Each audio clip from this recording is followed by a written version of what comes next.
On Monday, defueling is expected to begin at the Red Hill Bulk Fuel Storage Facility at Pearl Harbor. Now, this comes almost 2 years since a leak made its way into the drinking water for residents living on Joint Base Pearl Harbor, Hickam, and the Army's Aliomanu Military Reservation, plus Red Hill housing. Now, the military has been working since 2022 to come up with a phased defueling plan and a method for permanently closing the facility. In studio this morning, U.S. Navy Commander Nico Melendez from the Public Affairs Director for the Joint Task Force at Red Hill. Commander Melendez, mahalo for being here.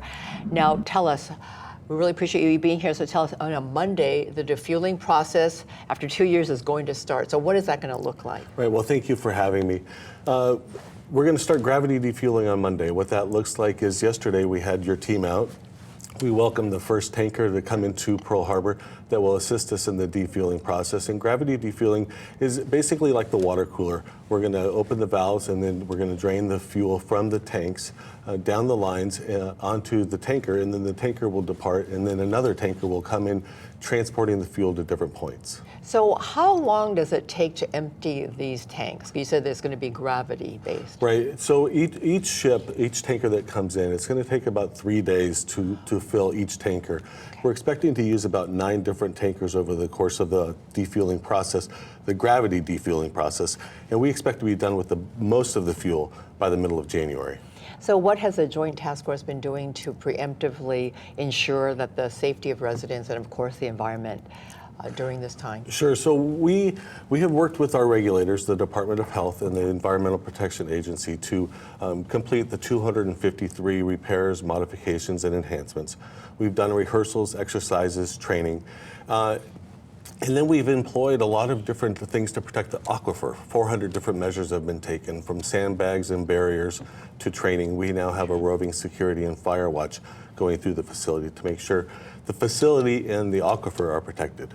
So now, as we mentioned earlier, the initial fuel that leaked into the water has gone into some of the community's water resources. So what are you doing to help as far as the community who may be experiencing some health issues? So the Red Hill issue is broken into a couple of different elements. It's defueling, which is our responsibility, and that's going to start on Monday. Then there's the Defense Health Agency, and then there's region, and Navy region is handling different things. So the water, the health, those fall into different categories of different responsibilities. So we're focused on defueling, but we work with our partner agencies. And if, like we had an open house last week, and if somebody comes to us with an issue, my boss, Vice Admiral Wade, will elevate that to the appropriate authorities to make sure it's addressed. Okay, and so what is Admiral Wade? Is he saying what he's going to be doing as far as monitoring the aquifer, and ensuring that, making sure that all the fuel is emptied from this area? So we have a plan. It's being monitored by the regulators to defuel safely and expeditiously. The monitoring of the aquifer, the protection of the aquifer, is our responsibility. And like I said, we have employed 400 different measures to protect the aquifer to make sure it doesn't impact the water. So we're going to do everything we can to keep the community safe, keep our partners safe, and keep our employees safe while we're going through the defueling process. And I know this is a big task. I know this has been going on for 2 years. So how is the military showing its commitment? I know you do to our community, but as far as transparency and all of the fueling and everything that's going through this entire process? The Joint Task Force is very proud of the fact that we have had more than 450 engagements with members of the community, whether it's elected leaders or community representatives or neighborhood boards. We are out there, we're talking, we're learning, and those conversations are making us safer and better.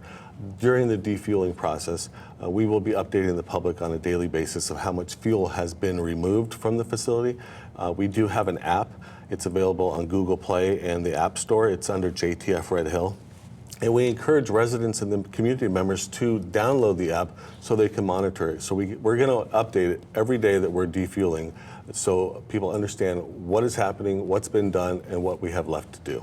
And so is that the best way for the community to stay informed? If people do not want to download the app, or what other ways can they stay informed? Well, we're going to be working with the media. We're going to be doing press releases and media engagement and public engagement to let people know what's going on.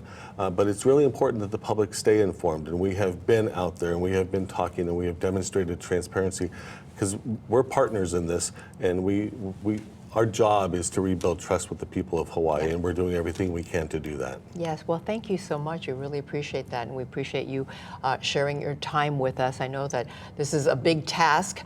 So what can people, the final words, what can people look forward to in the next coming days that they should be alert as far as on Monday? Well, on Monday, we are going to start defueling. So they can monitor our website, they can monitor our app, they can watch the news, because we will be sharing the information.